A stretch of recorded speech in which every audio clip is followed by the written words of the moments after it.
Hi, my name is Bruce Bolger, and I'm founder of the Enterprise Engagement Alliance, and we're an organization dedicated to helping organizations enhance performance through people.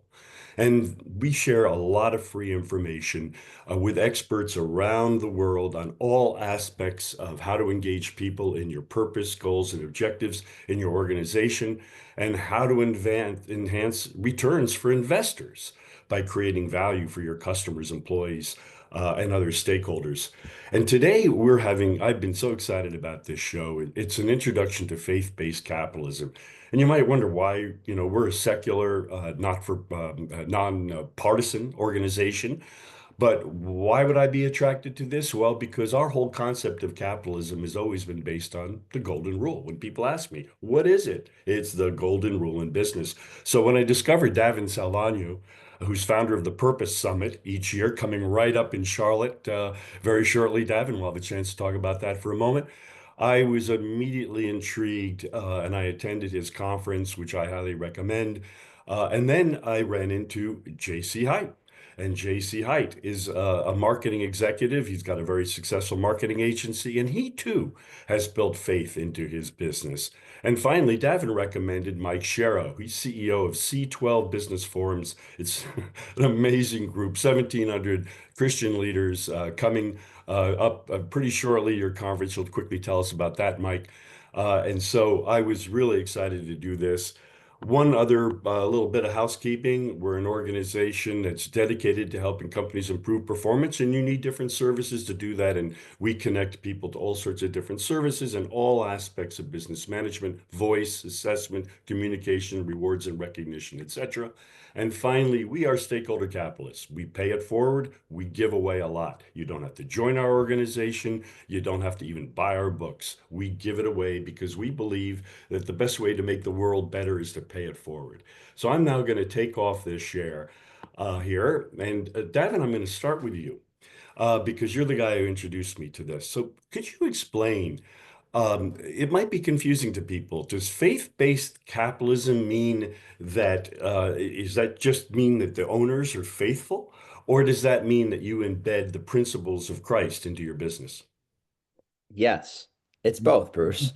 So to answer that question, you know, most me personally, and then a lot of other faith-driven leaders out there, we believe that our businesses are not ours. They were giving to us to steward, that there's a purpose greater than profit. There's a purpose greater than we might have for them. Scripture says that many are the plans in a person's heart, but it's the Lord's purpose that prevails. And so we recognize that there's a greater purpose for everything that we've been given to steward, and that includes our business. So, on one element, it's being faithful as the business owner with what we've been given.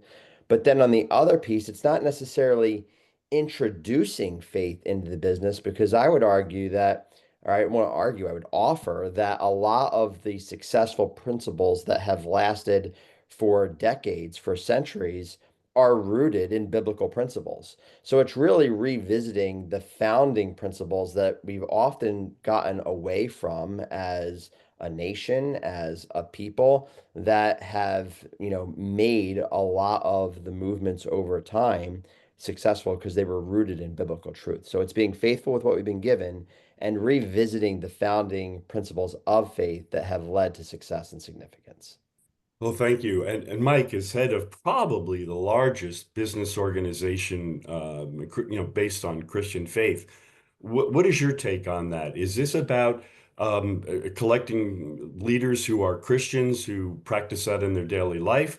How does it go over into business? I think we're in an era where most of civilization, most humanity would say we are tired of hypocrisy, of corruption. We want authenticity and truth.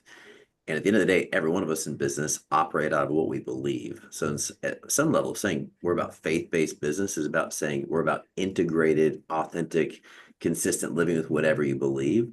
And business fundamentally is based upon a set of presuppositions of what do you believe about humanity? Do you believe people are, created in the image of God, deserving of dignity, respect? What do you believe your purpose in life is? What do you believe life's about? Like those are all faith. Those things, the answers to those questions come out of the arena of faith, religion, and philosophy.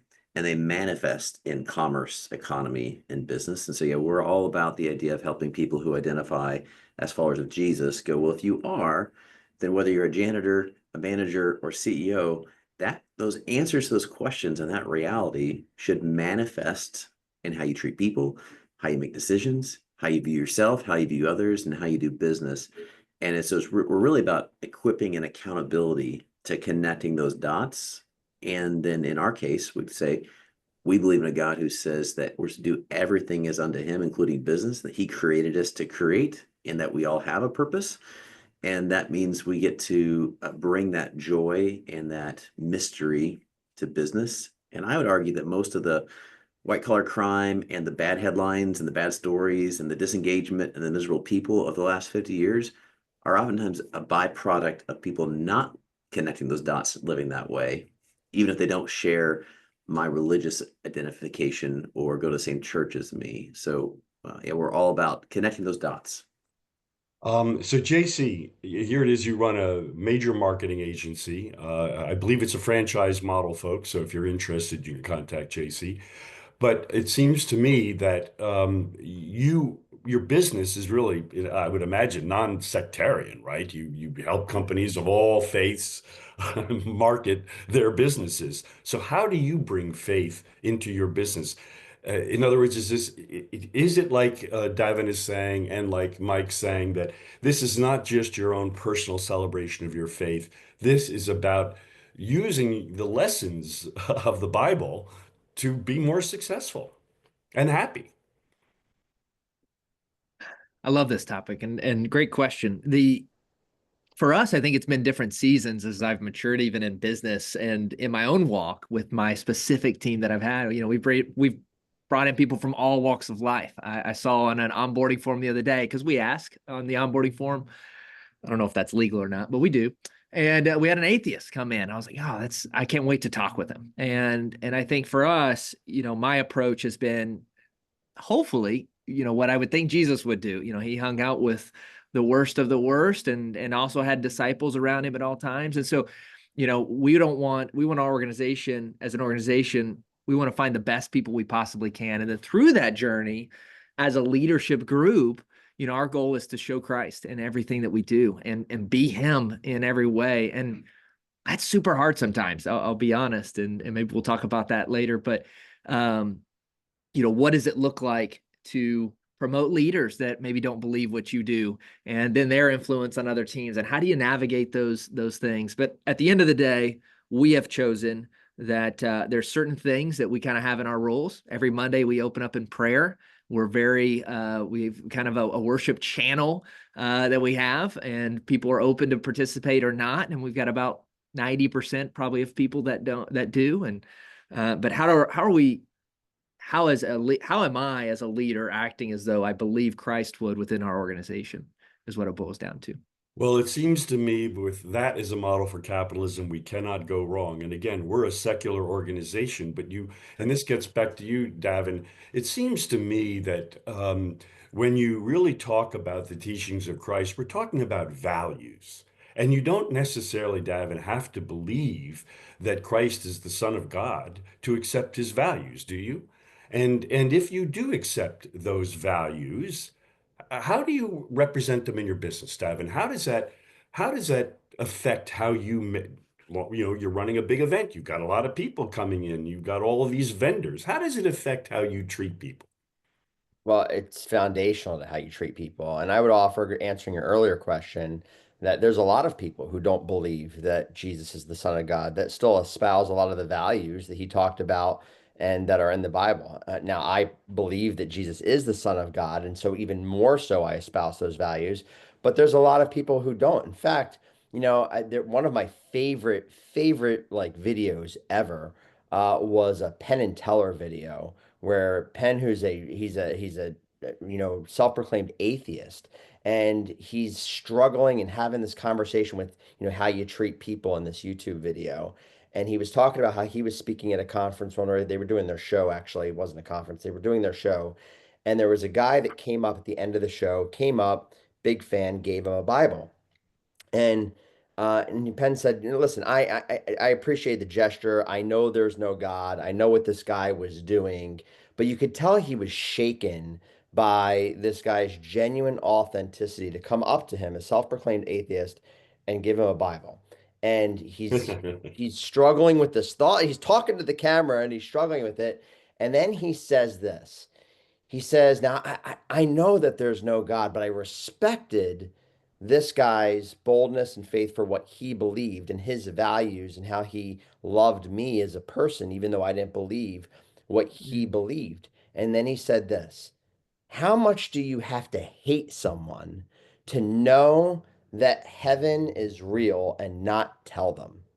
And then he said this, there comes a point at some point in time where if you're standing on a train track and you see a train coming, but I don't, you jump off and you tackle me off that track. So here is a self-proclaimed atheist talking about the principle of loving people, regardless of whether you believe the same exact thing, the value system is the same. And you could see him wrestling with it because it's uncommon for people to grasp that, right? And I think that that's what we're called to do as leaders is that regardless of what people believe, the value system is the same, and we are called to love people. And our businesses are the biggest place where we're called to do that. And one final thought on that, I constantly share specifically with business leaders. If at the end of the day you were to stand before God, whether you believe what I believe or not, and he were to ask you, I gave you this business and I sent you these people.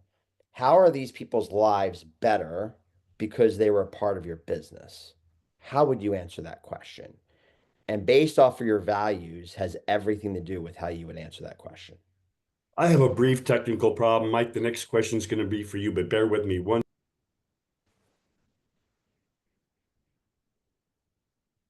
Great answer, Davin, and I love that. I love that clip from Penn and Teller, and I think it's so telling. Jesus is the author of most things we'd identify as liberal progressive ideals today, whether it's women's rights, children's rights, for the immigrant, like those are all things Jesus really introduced to the world. So I think most people like his values, even if they don't know him. Well, that's the point that really attracted to me to this show and to doing the show with you. And by the way, I reached out to a Muslim organization that is also dedicated to ethics in business and also to a Jewish organization. But despite my persistent efforts, I could not get them to attend. Perhaps there's some politics involved with that. But there are other religions also, I think, value the teachings. And by the way, I believe the Golden Rule may be the only universal religious principle. I don't think there's any religion, maybe somewhere, that doesn't have the equivalent of the Golden Rule. So, Mike, I want to ask you, how do these religious values apply to capitalism? How does that? You've got 1,700 CEOs. I mean, holy cow, or business leaders coming to your event. And please tell us what that event is and the date, by the way. And then tell us, how do you counsel CEOs to apply their faith and their principles to business?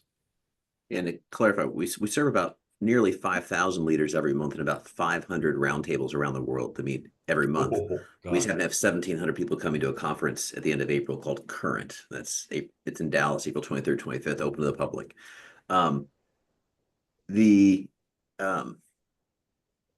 Your question was, how do we connect people's values to this? How do we? No, how do we connect these values to capitalism, to doing business? I can squeeze my distributors, pay them late. I can squeeze my suppliers. I can underpay my employees, and I can make money doing that. I can make plenty, and it's legal. There's no law that says I have to pay my distributors on time. So how do we practice, or is there a connection between the teachings of Christ and better business? Some Jewish friends wrote some great history of economics would call out that it was actually up until the 1800s that in most of the universities of the world, the study of economics was actually a discipline housed under the schools of theology or divinity. Wow. Because ultimately, economics comes out of what you believe about the world and human beings. And so capitalism, go back to Adam Smith, all those things are derived from religious ideas fundamentally about humans. In fact, when communist China looked to introduce capitalism into their environment, they actually sent an economist, Dr. Zhao Zhao, to come study America to go, how come capitalism in America hasn't cannibalistically imploded? Like if it's all about greed and get what you can and just maximize it, at some point that's a self-destructive kind of like a pool of piranhas eating themselves. So why hasn't America imploded? And so this economist came over to study the US from like 2005, 2009 timeframe. And his conclusion was you need about a 9% population that abide by Judeo-Christian values and ethics to basically neutralize that greed drive and balance it out with a sense of dignity, truth, justice, and certain human dignity factors that then kind of leaven the whole and make it flourish. In fact, he recommended we should loosen up in China and allow up to 9% of people to have this faith system because we need those values to be almost like hormones within the marketplace. And so capitalism depends upon truth mattering, justice, agreements that when you say yes, Jesus said, let your yes be yes, your no be no. That's actually a Jesus statement.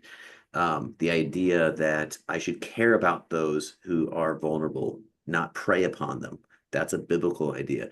A lot of those things are necessary for capitalism to not just be short-term gain, but long-term catastrophe.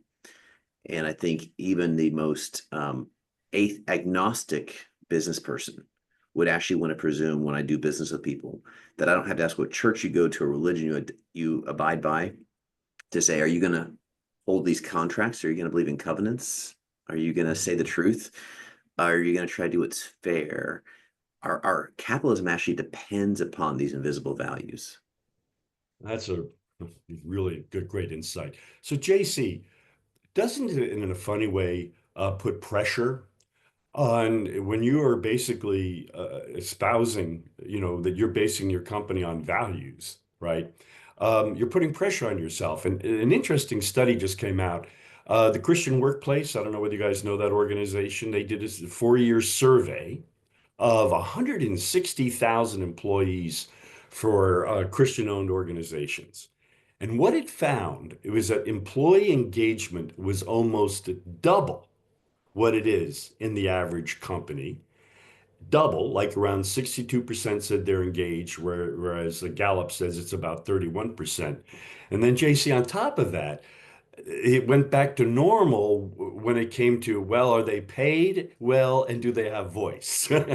Then their answers were a little less, they were less satisfaction. Well, a lot of these might be not for profit, so maybe they're not earning enough, or maybe they feel a lack of voice, that they're not being listened to.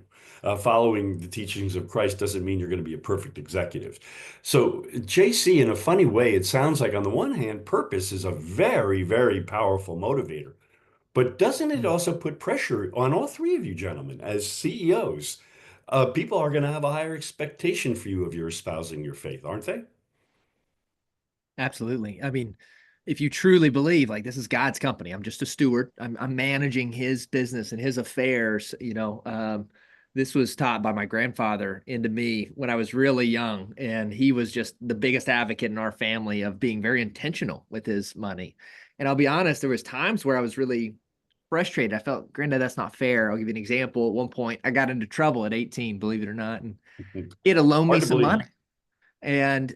And he loaned me the money. I had to sign an agreement and I had to pay him 6% interest. And at that moment, I was just like, man, this is my granddad. He's very well off. And why would he do this? And he took that opportunity to no, I'm managing God's money and you're going to be okay whether we do this or not. But and it was these first, things of sometimes, the responsibility we have as leaders, both in our homes, in our church, and in our business, they're all kind of the same. I believe in so many aspects. It's a huge burden, and it's a burden that we often mess up. We fail miserably, and I think that's when.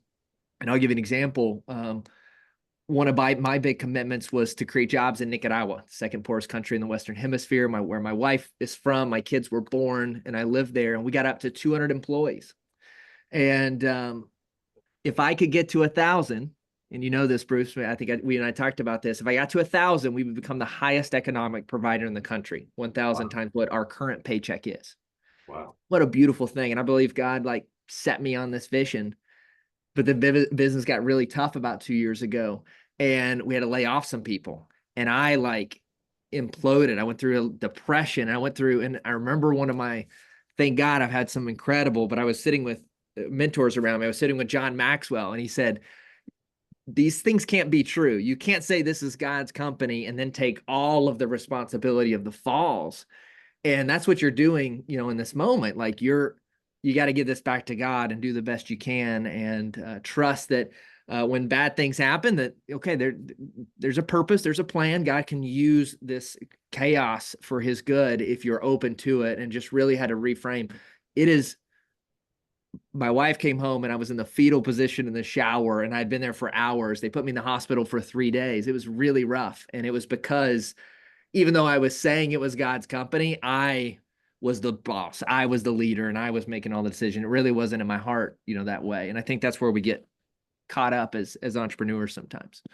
Well, profit is necessary, right? Companies have to make money, otherwise they can't do anything, right? So, Davin, let me ask you this.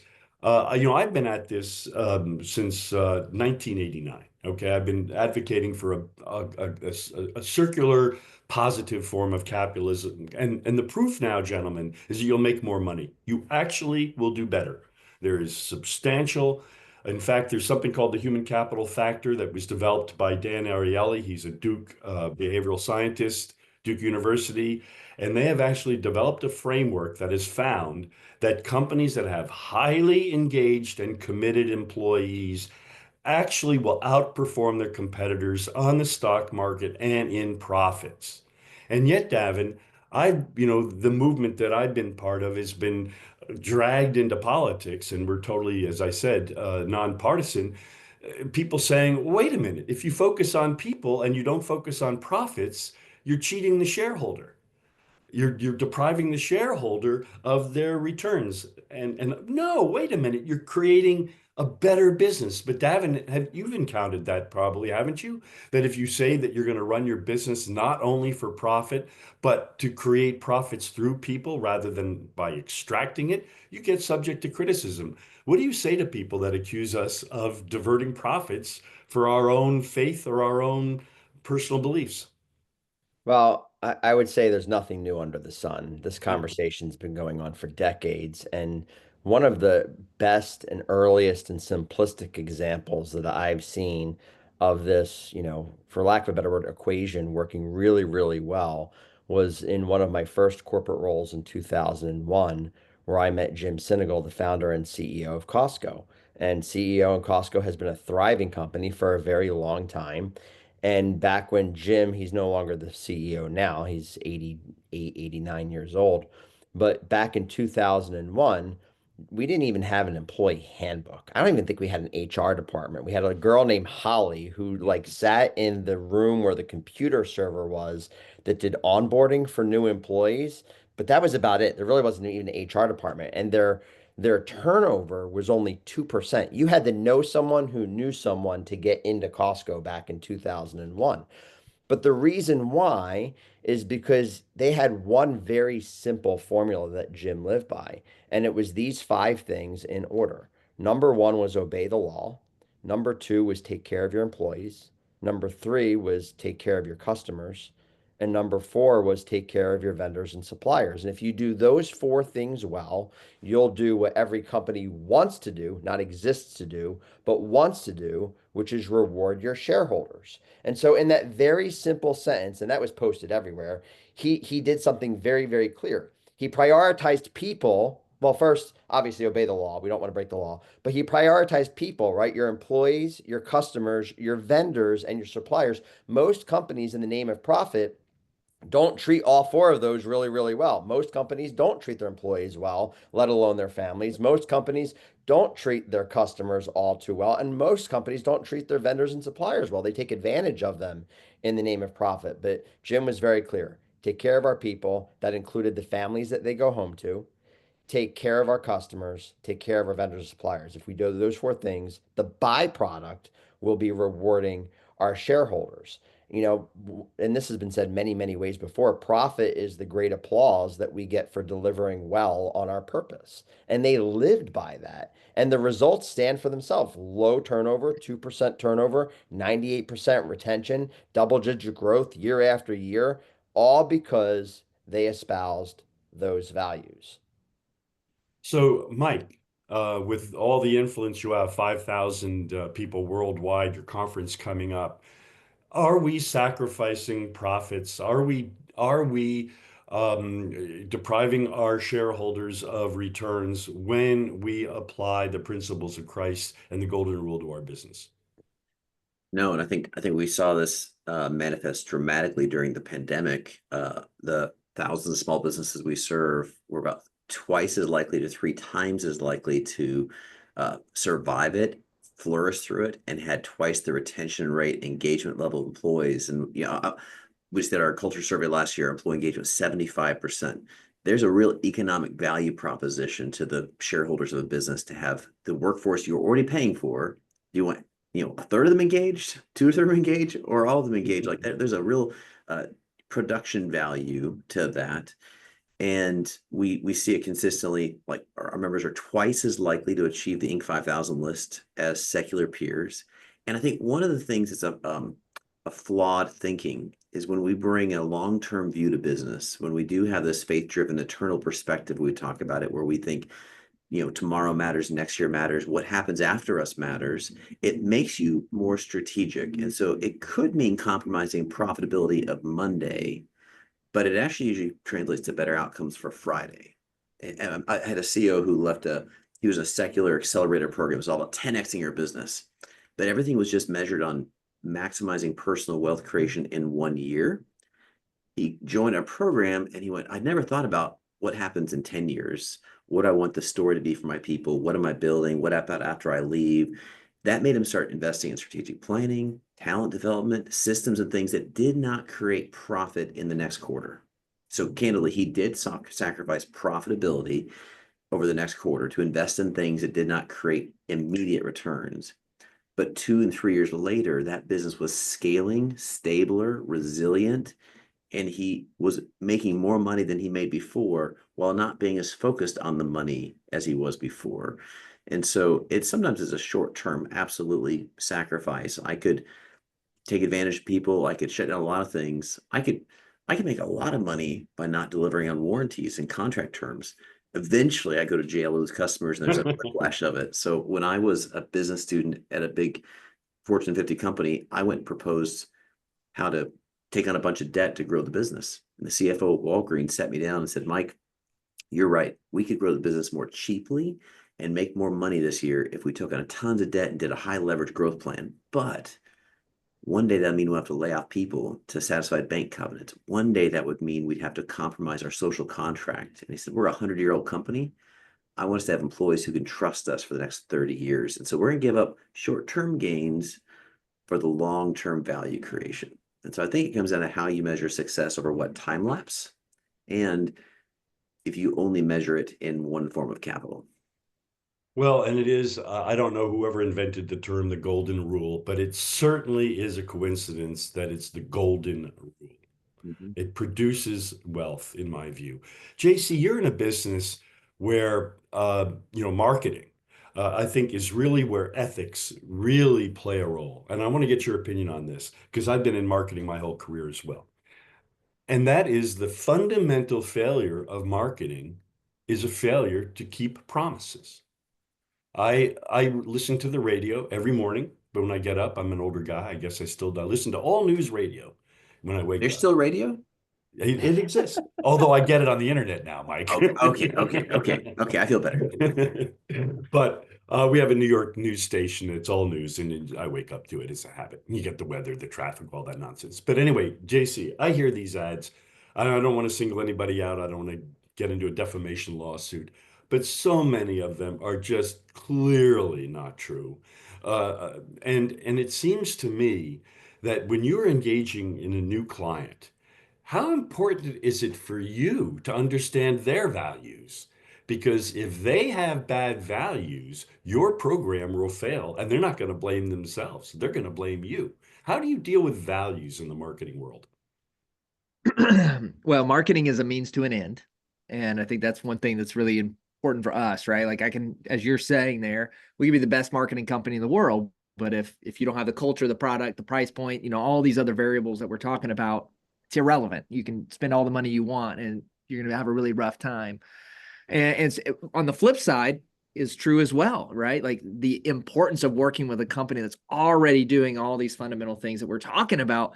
They have such a huge leg up on the marketplace because people can feel it and see it, right? I go to their website and I see, like, I normally don't go to reviews from customers. I go to reviews from employees when I look, like Glassdoor. That's where I really like seeing, okay, what's this company about? Even if I want to be a customer. But you can start seeing these values, push forward. In the marketing world, it's a tough one. There's no barrier of entry. Anyone could do it. There's no license. There's no, regulation. And in the marketing world, there seems to be this vibe of like pushing the boundaries of truth. How can I word something the way it's truth, but it insinuates something very different? And it's something very interesting because then how do you compete with that? Well, I will tell you, you compete with that again on what we're talking about here, on having the best team and building out that culture that just shines through in everything. We've had seasons where our culture was incredibly great and a lot of seasons, thank God for that. And man, now all of a sudden my team is sharing things because they want to, and they're inviting customers and they're out there preaching and they're seeing opportunities, right? And I've been a part of companies where the culture wasn't. And now all of a sudden that, your team isn't out there spreading the word and helping you recruit, hire, market, sell, so on and so forth. And these things all tie together. And it's so much easier from a client standpoint when they are people that are acting as Christ would, for sure. So, Davin, I want to get back to you. The Purpose Summit, which you started 5 years ago, I believe. That's now, you'll tell us the dates coming up in Charlotte. It seems to me that a company run based on with the purpose over a company running for profit actually has a better advantage. But I want you to get your opinion. Because a company based on profit, that basically means the CEO, I think it was Mike who talked about authenticity here, right? People are really, they've become pretty cynical, right? It's hard to fool a lot of, well, I won't say that, but whatever. My point is, though, Davin, what is more motivational to your employees and your customers? That you're a profit-driven company or that you're a purpose-driven company? Well, I might be biased because obviously I talk a lot Might about be. purpose, but I think by and far, if you were to ask people, everyone prefer would not only to work, but do business with or even shop from a purpose-driven company over a profit-driven company. And not that there's anything wrong with profit. We've talked about this. Companies need to have profits to stay in business. But I also think that there's a stigma that if all you do is talk about profit, or if you even use the phrase, I mean, imagine this. If you were to say we're a profit-driven company, what is the likelihood that you would shop there versus a company that says we're a purpose-driven company? You would automatically, I would think, want to shop with the purpose-driven company over the profit-driven company because the profit-driven company might insinuate that you're going to maybe pay more than you should for what it is that you're buying from. And I think it's the same thing, with employees. But here's the thing, is that it's not an or conversation. It's an and conversation. You could be purpose driven, people driven, process driven, profit driven. You could be all of those things. And I think a lot of times what happens is we tend up demonizing one of them versus thinking about how do those things all work harmoniously together to deliver the best outcome for everyone. And, I shared this in a talk back in 2012 where I shared that every company, every organization, they start with a purpose. They have found Patrick Lencioni, one of my favorite authors in the world, and who will be speaking at Current. I can't wait to spend time together with Pat. But he has said long ago that the purpose of every organization is to improve the quality of human life in some way.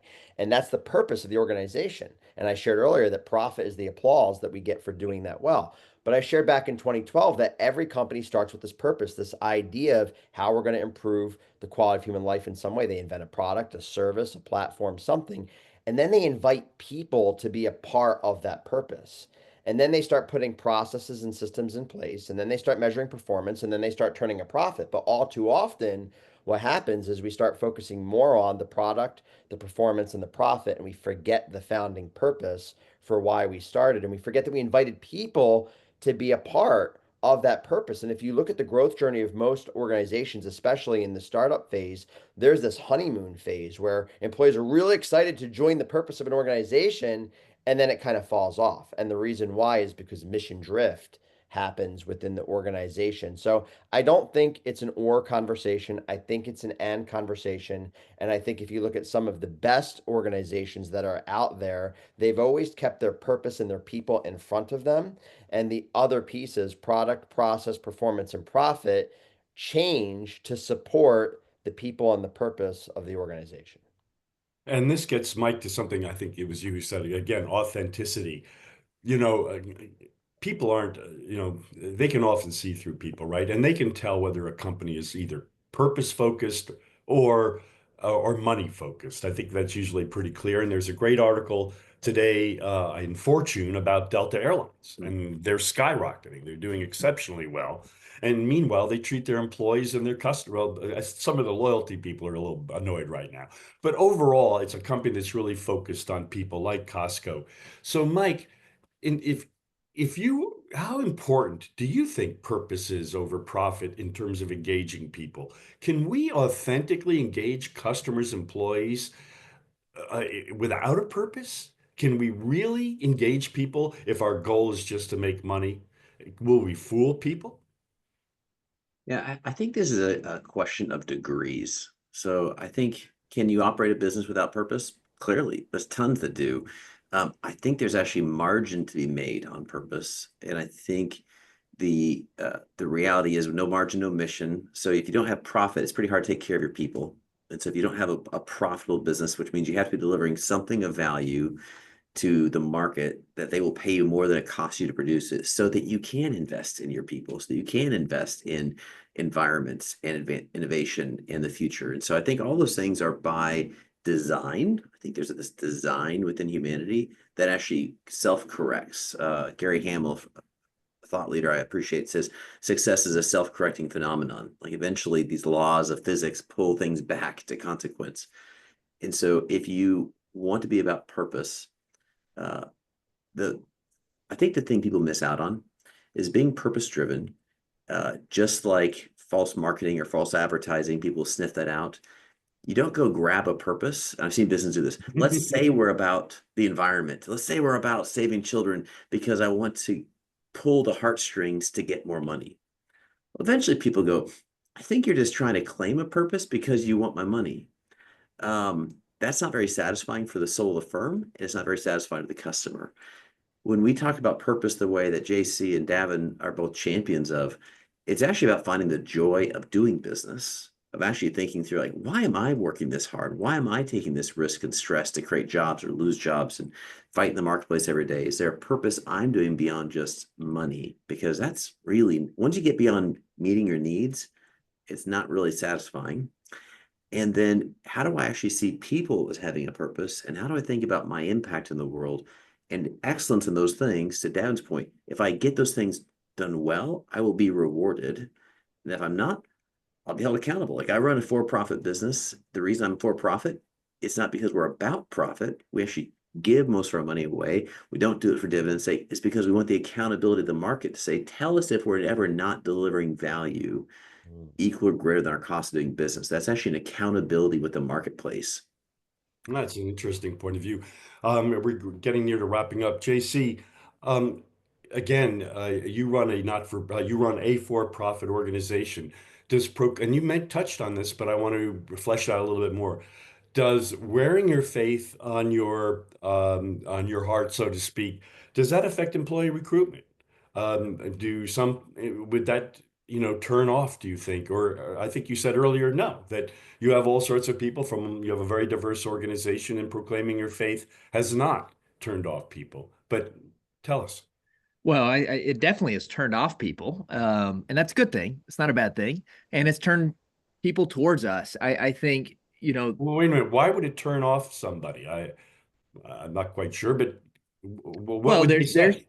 there are people out there that don't want to interact. There's a far, whatever direction you want to say, like that aren't excited about the faith-based premise and an organization saying prayers and so on and so forth. And so I think there's these four classifications here. I think there's some believers that are very anti being around people that are not of faith. They're very locked into what they want a church to look like and feel like and be like for whatever reason.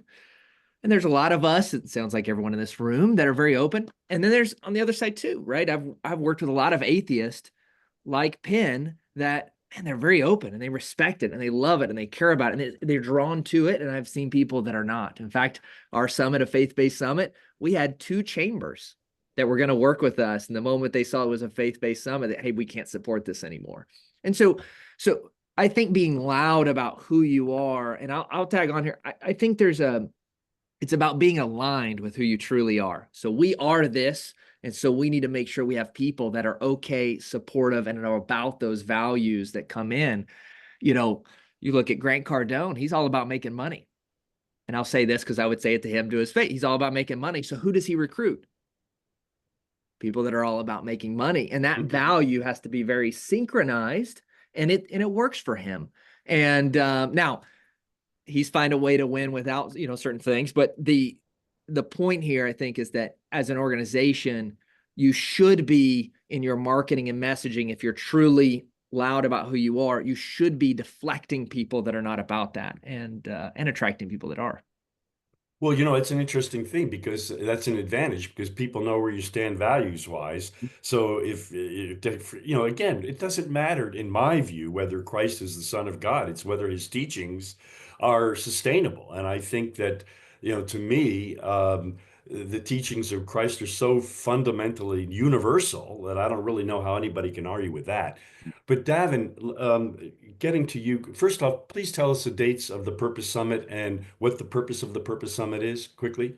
The Purpose Summit is May 13th through the 15th in Charlotte, North Carolina. It's a global purpose leadership conference from businesses of every sector and size. And it's 3 days to reconnect with your purpose as an organization, as a leader, and individually. So one of the things, Davin, I think that's really hurt the whole concept of a faith-based capitalism, ironically, is something I think maybe Mike said.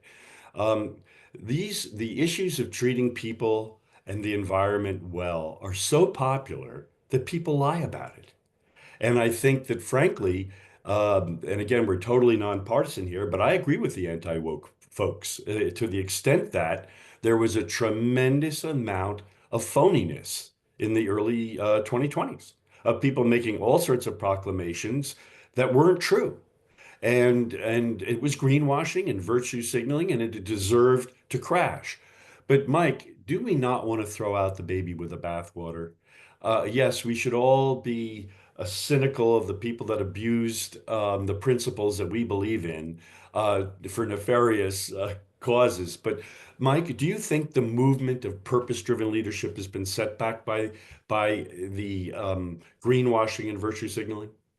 No, I actually think it's going to reward long term the people who it was not about profit and greed. Ironically, a lot of the social activism, social justice move the last 5 years was a greed driven play in the marketplace. Yeah. Businesses would say, I'm DEI, or I'm for a rainbow, or I'm for the environment, or I'm for this, Yeah. not because they had deep committed belief in it, but because they didn't want to lose your dollars and they didn't want to lose a contract and they wanted to avoid a political consequence. And then when the field shifts, they're the first to drop and be like, never mind, never mind. Now DEI is terrible. I don't care. I think about I was meeting with the chief people officer of a publicly traded company 2 weeks ago, $13 billion tech company where they've never had in 17 years any employment lawsuits. Top 3 rating for a decade in their sector by Glassdoor and all those competitors. The leader happens to be a person of faith. most of the employees are not. The company certainly is not. The shareholders are not. But the chief people officer would say the leader's faith has driven the highest level of dignity, respect, and care for people that I've ever experienced. And his faith is a blessing, not a burden. He drove diversity and inclusion and treating people with fairness, not out of a policy statement, not to earn, but because he actually viewed them out of a conviction.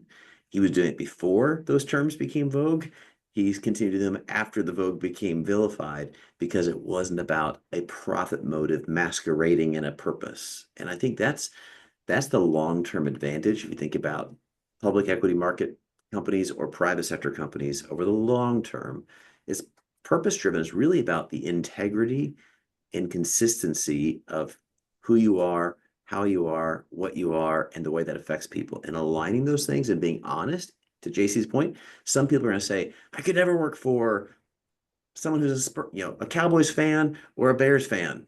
Okay, I can't work for someone who is for that ideology, that faith or not. AC Nielsen did a study in 2010 that said 65% of people would actually prefer to know the purpose of an organization, even if they didn't share it, because it would give them a basis of knowing what's your operating system. 15% would say they don't care. And there's going to be some who go, I will never vote. I would never buy with someone who doesn't think like me. I think the market ultimately wants to see consistency and integrity. And it's more fun to live that way anyway. And more meaningful. So good. Because you pointed out something beautiful. Anybody who has enough money to live the way they want knows that that is not the secret to life. As Joan Rivers once said, I'd rather be rich and depressed than poor and depressed. But we all know that the greatest satisfaction from life for most people is not going to be material. So one last question for each of you. We're all capitalists, I think, right? There's no communists here, no socialists here. I'm a free market capitalist. And I believe, based on free market, that these principles eventually will win. Because I do think that as the American public and the world public becomes more, informed and better informed and has values, that they are, as you said, all of you have said, they're going to gravitate toward companies that have a more transparent purpose. So are you folks optimistic for purpose-driven leadership, for faith-based leadership? Do we face a lot of rough roads ahead, or do you think that these principles of capitalism will win out in the free market? I'll give you, JC, the first answer, and then Davin and Mike, you can finish up. I'm very hopeful because as you said it a couple of times there, it gives you a better chance at business, but it gives you an even better chance at life, in your marriage, with your kids, and all these things. And as you fail with a different sense of pride and ownership, because failure is given in business, with the ability to come back and do it again. And so 100%, I think we're seeing this year over year, and this next generation, I'm excited about them. I think they're looking for truth, Mhm. and they're going to be going about life in a new way that's going to be really intriguing. So I'm very hopeful. And your event is, please tell us about that, what it is, and when is it?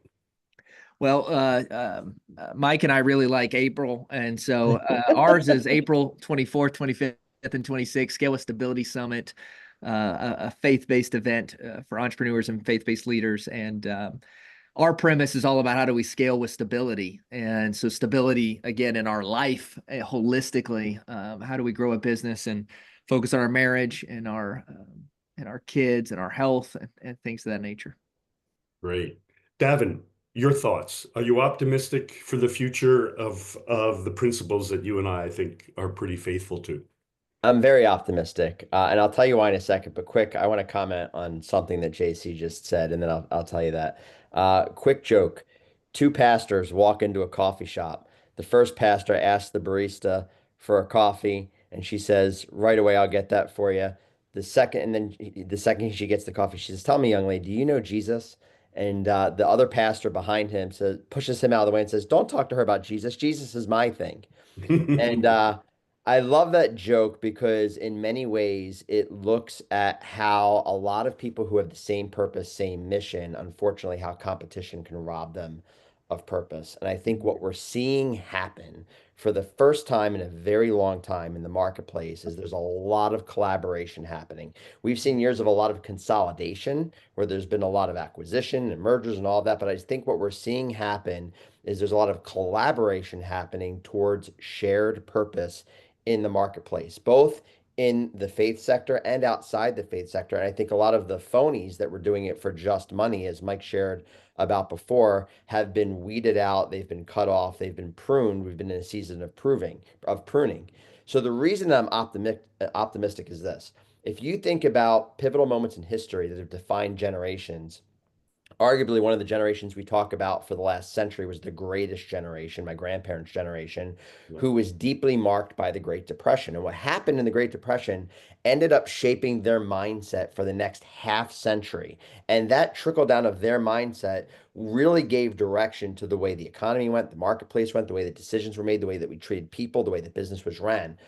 If you think about what we've recently been through with COVID, as horrible as that time was, something happened during COVID that gave people a great pause where for years we were wired for success. But as Bob Buford says in his book, Halftime, we were created for significance. And so what's happened is there's been this massive pause across every generation in the last 5 years where people are now thirsting and trying to reach for significance and not just success. And that's where purpose lives. So I'm more than optimistic because I think what's happening is you have the generations of Generation X in the marketplace, my generation who we were chasing success our entire lives. Now we have an appetite for significance, and we've been given permission to pursue that. And you've got millennials and Gen Z that's what they're after. And for decades to come, I think the pendulum has swung where people will be prioritizing purpose and significance much more than simply pursuing the dollar or success. Mike, you're going to get the last word. Optimistic or cautious about the future of capitalism and purpose? Yeah, bullish. I think the last 70 years has shown the greatest human flourishing globally, the greatest reduction of poverty, the greatest elevation of the middle class in countries where capitalism was introduced or leveraged. And so I think there's not been a case study that demonstrates an alternative economic system that best benefits the mass of a society. I think the coming generations there's an inverse correlation between their appetite for purpose, authenticity, meaning, truth, love, and justice. So in previous generations where maybe a less favorable market environment could allow employers to win in the talent market purely on job security and golden handcuffs, those days are gone. And the war on talent will be won by places that create a chance for someone to both tap into their purpose and to feel like they're supporting a purpose. And both really, really matter. Davin does a super job of connecting those dots for people. And so I think the businesses, every single business is in the people business. There's about to be a major crunch on talent as the next generations are smaller, and we're going to have more retirees than we do have workers. And that war is going to come down to who can best create a winning recipe for those people to succeed and your business to succeed. And that's going to have to be rooted in a genuine thesis of purpose and meaning and value that both connects with those cut talent you want to employ and the marketplace. And so will there be losers? There always will be. But I'm super bullish on the purpose-driven, value-driven, with a commitment to excellence players in a capitalistic environment. I don't think you could have concluded with anything better than that, Mike. That's beautiful. Thank you so much. And Mike, thank you. Davin, thank you. JC, thank you. Remember that all three of these folks have organizations that create value. In JC's case, for marketing, in Davin's case, for really sharing the world of purpose leadership, and Mike for sharing the whole world of bringing Christ's teachings to business internationally. One heck of an accomplishment. Thanks again, folks, for your contribution to this show, and thank all of you for watching, as you will be in the coming year on our EEA YouTube streaming channel. Thank you. Bruce.